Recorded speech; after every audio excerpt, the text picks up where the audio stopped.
আজকে আম মাখা খেতে গিয়েছি, আমাদের সঙ্গে এরকমটা হবে ভাবতেই পারিনি। গাছ থেকে পেরে আনা সব কটা আম ফেলে দিতে হলো। দুপুরবেলা ইস্যুই আমাকে বলছিল একটু আম মাখা করবি। আমি বললাম তুই যদি সবটা এনে দিতে পারিস তাহলে মাখিয়ে দেবো।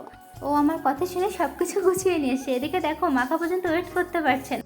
তারপর ঠাম্মি ঘর থেকে আরও 3টে আম নিয়ে আসছে, কারণ আগের আমগুলো পচা ছিল বলে ওগুলো ফেলে দিতে হয়েছে। তারপরে আমি সেই আমগুলোকে ভালো করে ছুলে ধুয়ে কেটে পরিষ্কার করে নিয়েছি, কুচনি দিয়ে কুচিয়ে নিয়েছি। এই দেখো আমাদের আম কোচানো কমপ্লিট হয়ে গেছে। তার মধ্যে লঙ্কা, লবণ আর একটু কাসুন্দি দিয়েছি। এখানে চিনি দিইনি কারণ আমটা পাকা ছিল। তারপরে সেটাকে ভালো করে মাখিয়ে নিয়েছি। আমার ঠাম্মিকে দিয়েছি, ঠাম্মি খেয়ে তো বলছে অনেক সুন্দর হয়েছে, কিন্তু দাদা আমার মুখের দিকে তাকাতে পারছে না কারণ আমি ভিডিও বানাচ্ছিলাম। ইস্যু তো গন্ধ শুকেই বলছে বাহ। আর এদিকে দেখো আমার ভাই, ও এমনিতেই টক খেতে খুব পছন্দ করে, তারপরে তো আম মাখা হলে কোনো কথাই হবে না। ও বলছে খুব সুন্দর হয়েছে দিদি। তারপরে আমি একটু খেয়ে দেখলাম সত্যি খুব সুন্দর হয়েছে। টাটা।